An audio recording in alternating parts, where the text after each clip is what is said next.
Welcome to the program. This is the AM News. Details now. Democracy Hub, organizers of Fix the Country demonstrations, have waded into the nation outburst over the illegal mining menace as they renew calls for a resignation of the Minister for Lands and Natural Resources, Samuel Abujinapo. Beyond this demand, the group believes that other ministers and sectoral agency heads, including the head of the Environmental Protection Agency, should be equally relieved of duty owing to their failure to put an end to the illegal mining menace. Already, the group served notice they will hit the streets in the coming days while taking additional measures to drum home their demands. And addressing a news conference on the unending menace of Galamsey, Democracy Hub told journalists at a news conference in Accra that they plan to stay on the streets for 3 consecutive days to draw the attention of the president. Are not separate issues. They are all symptoms of a governance system that has failed. The only way to end Galamsey, to ensure economic stability and to root out corruption is to demand systemic reforms. We need a new social contract, one that prioritizes transparency, accountability, and the well-being of all citizens, not just the wealthy and powerful. Demands holding leadership accountable. We are not just calling for an end to illegal mining. We are calling for the resignation of those who have allowed this crisis to fester. We demand the immediate resignation of the following officials: the Minister for Environment, Science, Technology and Innovation, the Minister for Lands and Natural Resources, the heads of the Environmental Protection Agency, EPA, the Minerals Commission and the Forestry Commission. These are the individuals who have failed to protect our environment. We have turned a blind eye to the devastation caused by Galamsey, and we have allowed corruption and greed to destroy our natural resources. They have failed in their duties, and they must go. We also demand a full independent audit of all mining licenses granted in the past 5 years. With the results made public, the time for secrecy is over. The people have a right to know how their resources are being managed and who is profiting from their destruction. A call to action. The future is yours to shape. But this doesn't have to be our future. We can break the cycle. We can demand a new social contract, one that holds leaders accountable, that prioritizes sustainability over short-term gains, and that places the well-being of every citizen at the forefront of governance. We can demand a new constitution that ensures transparency, limits the powers of those in office, and creates systems of accountability that prevent the greed and corruption that have brought us to this point. I say to you, rise up, young people of Ghana, rise up and take your place at the forefront of this movement for change. Rise up and demand a government that works for you, not against you. Rise up and be the voice that says Galamsey must stop.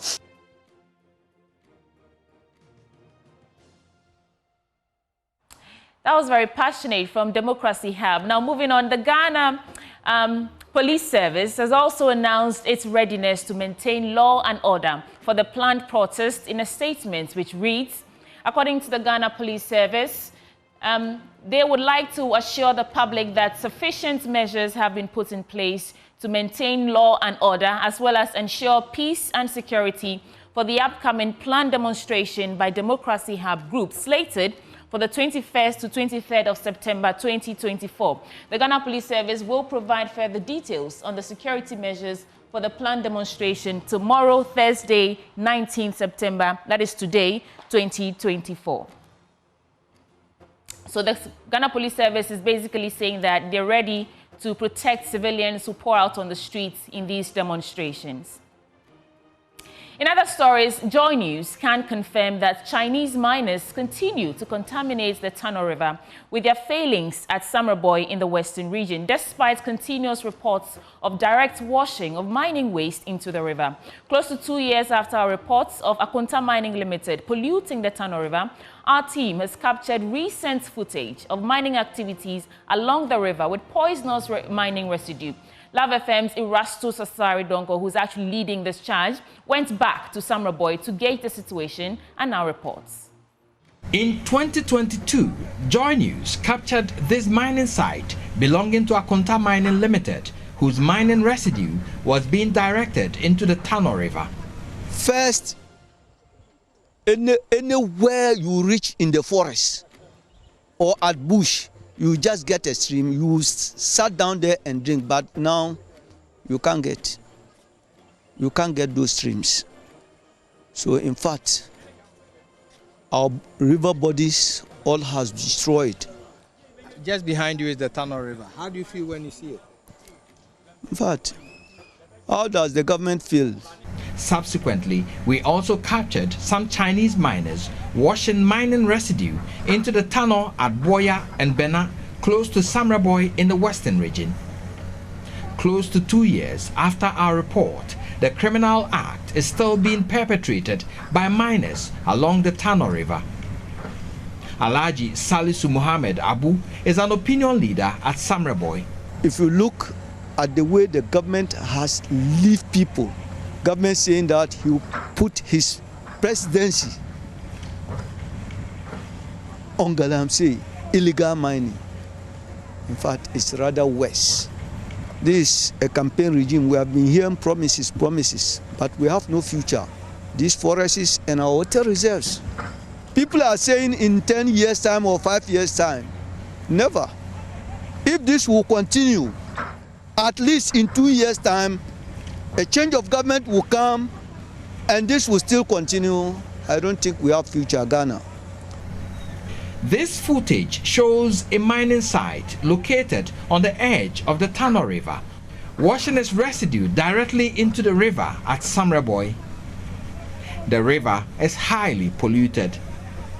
Tests conducted by our team registered 0.346 and 0.187 milligrams per liter for arsenic and chromium, an increase of 592 and 274% respectively, compared to World Health Organization's accepted levels of 0.050 milligrams per liter. Reporting for Joy News, Erastus Asari-Donko, Samraboy, Western Region.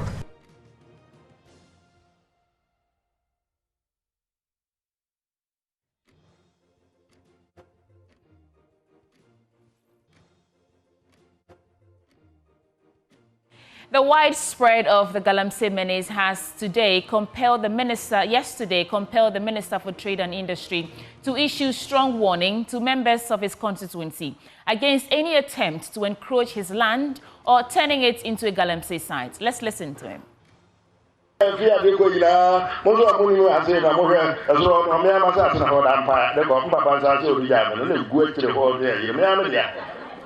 Ne papa no no so be ja na me ono so hwe so akọ do di ja me eho na ba tese ya se bofo bi mo peso o Galamsey na wo a wo nsura de na akwahye mu se wo Galamsey no mi enu be do and die.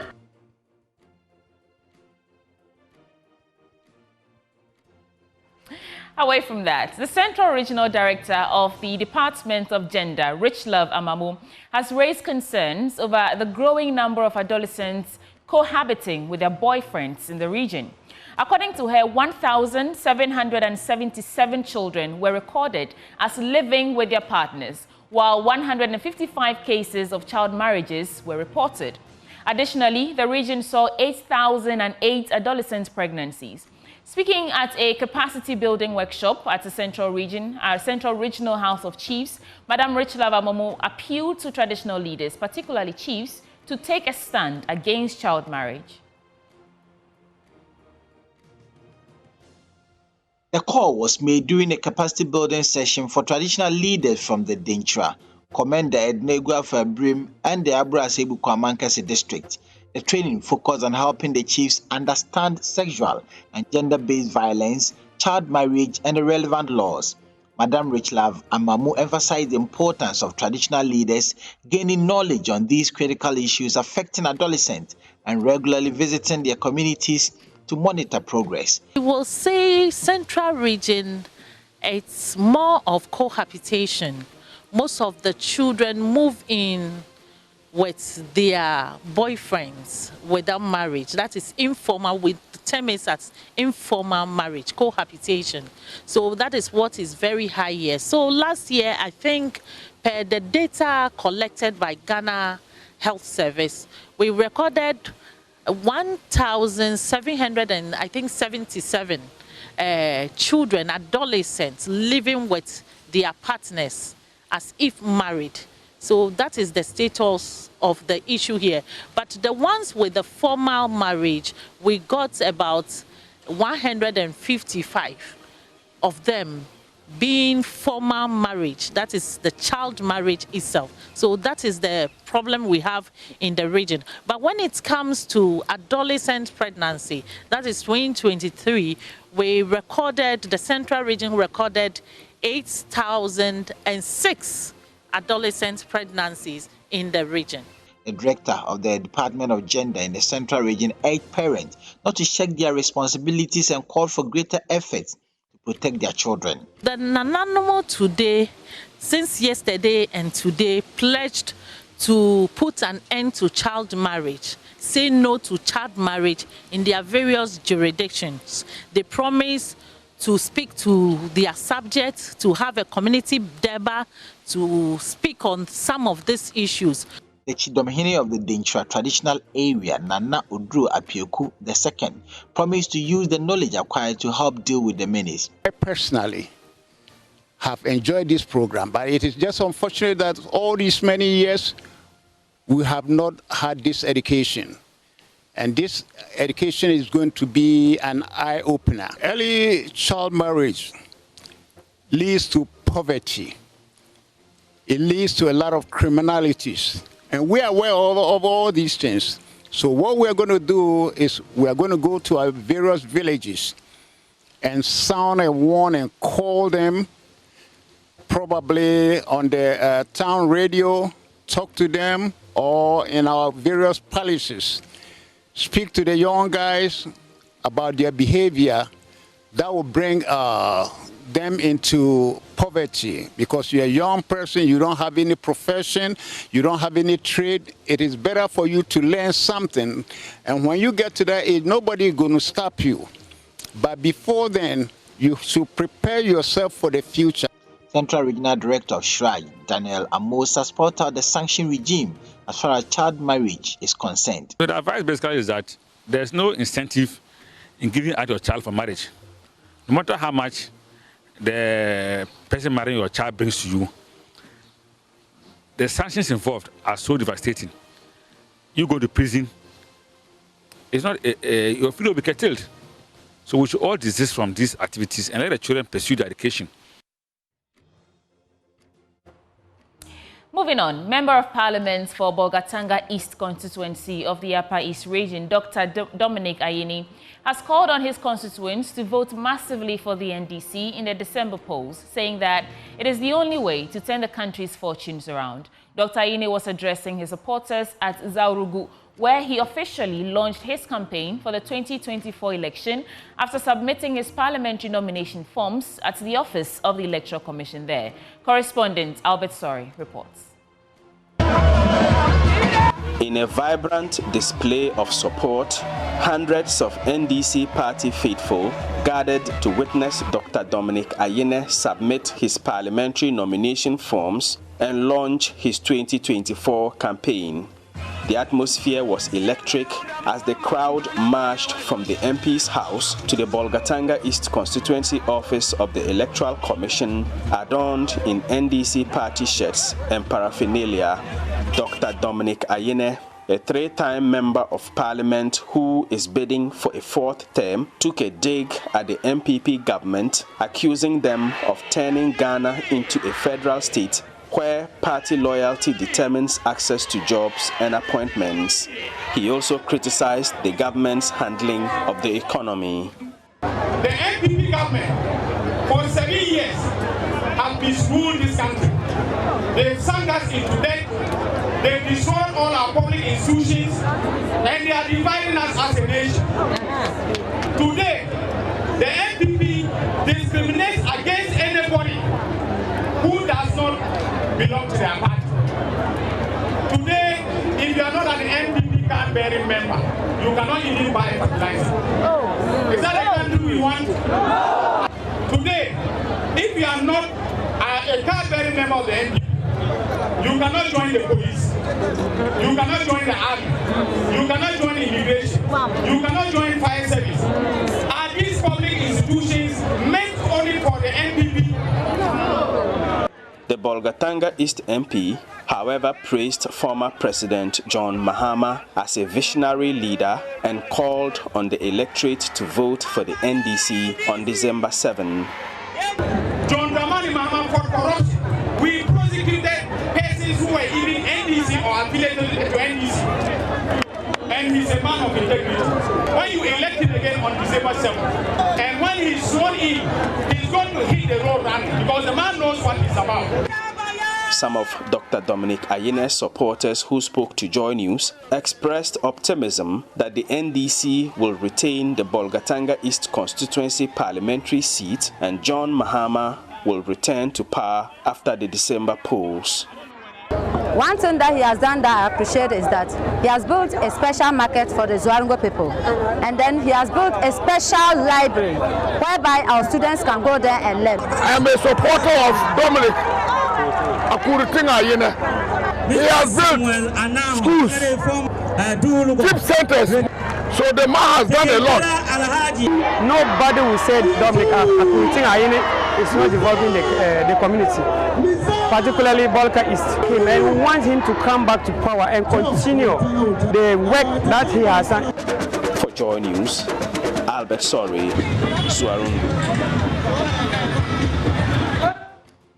In other stories, the Veterinary Services Department has identified the rise in rabies cases as a worrying trend, largely attributed to the ignorance of many pet owners to vaccinate their pets. In Ghana, cases of dog bites and rabies have surged, especially in the Ashanti and Greater Accra regions, with recent data showing 793 suspected human rabies cases recorded between 2020 and 2023.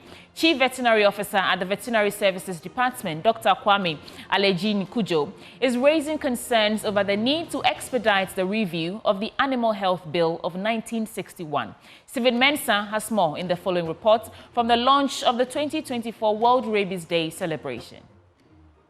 Rabies is a deadly viral disease that affects mammals, typically transmitted through bites or scratches from infected animals, leading to fatal inflammation of the brain and nervous system, leading to death.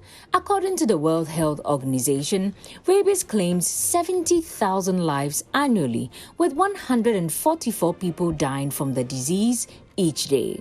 99% of the deaths occur in Africa and Asia, particularly in developing countries. Ghana has seen a rise in cases of rabies lately.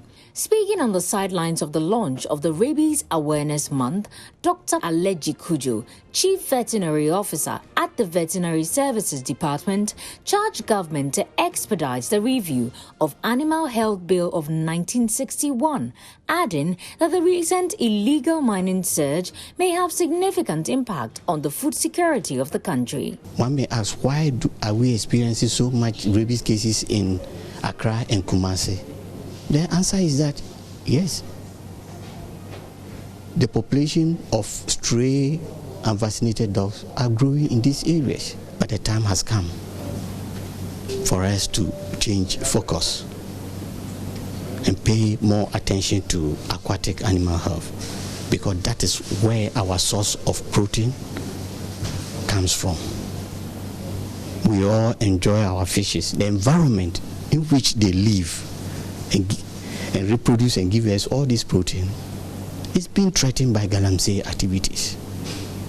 Our water bodies are polluted with heavy metals and antimicrobials, which we have to actively survey and control so that we safeguard public health in this country. To help improve the statistics nationally, he outlined strategies the department was instituting to improve the reporting and surveillance of cases in the country. All the efforts in eliminating rabies is enshrined in three pillars.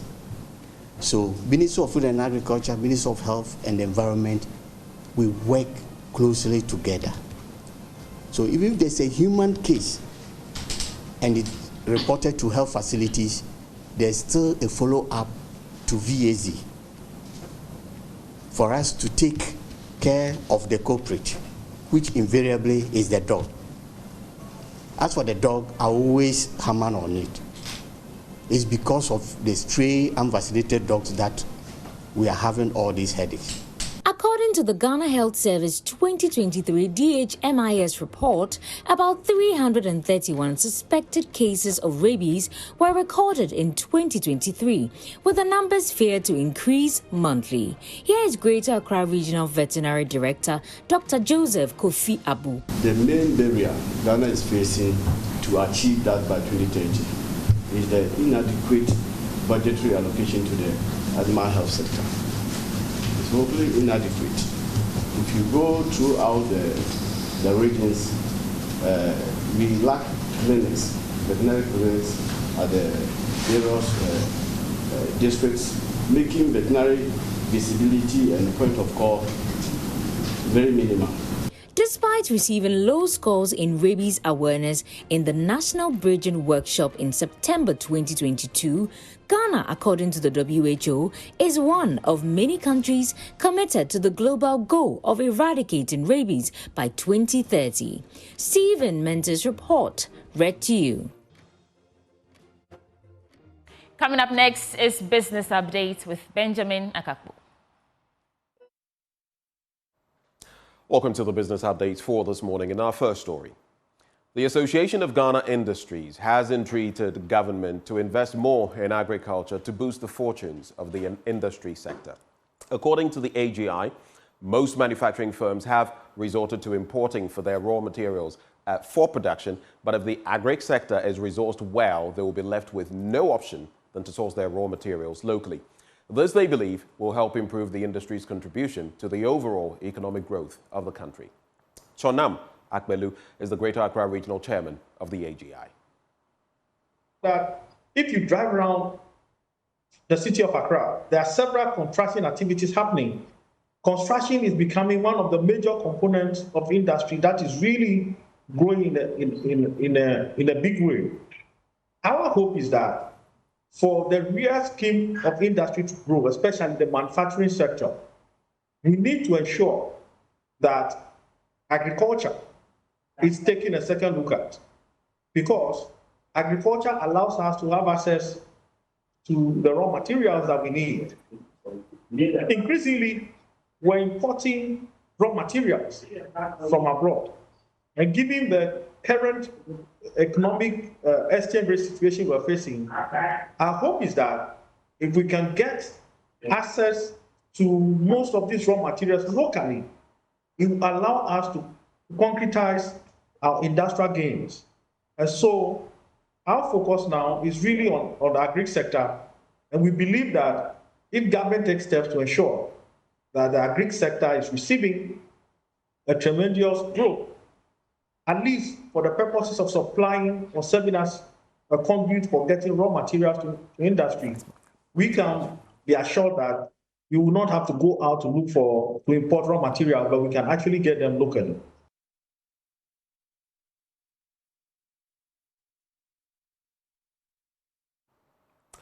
Now, the misuse of data privacy by some organizations is on the increase. This is according to the Ghana Internet Service Providers Association.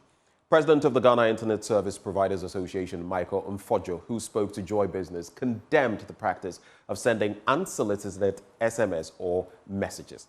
He highlighted that his organization would work with the Data Protection Agency to address this issue. He made these remarks on the sidelines of the Ghana Internet Conference in Accra. for individuals are supposed to be protected, and there is law, that governs how data is kept.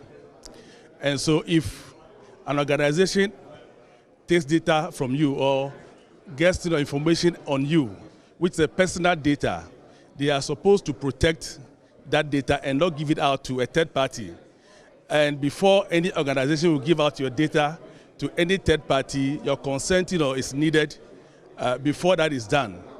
And I've also heard about people receiving some SMS which is strange to them, and they were wondering how the senders of this SMS got to know their personal details, and for which they are sending them, such SMS. And some of them even describing the constituency in which they are for some, invitations. I think this is not right, and I think that, Data Protection Commission is supposed to be informed. I will let them be aware about what is happening and see how they will be able to step in and to find out which organization is the one giving out people's personal data. That's it for our business updates. Handing over back to Sweetie Habochi. And that's how we're wrapping up the AM News Bulletin on the AM Show. You know that right after comes the News Review segment, and Dr. Paul Gwebwachidankwa is government spokesperson on governance and security, as well as Bismarck Abobi Ayite, the Ayawaso West Wogon constituency chairman. They're joining us to review the newspapers. Stick and stay.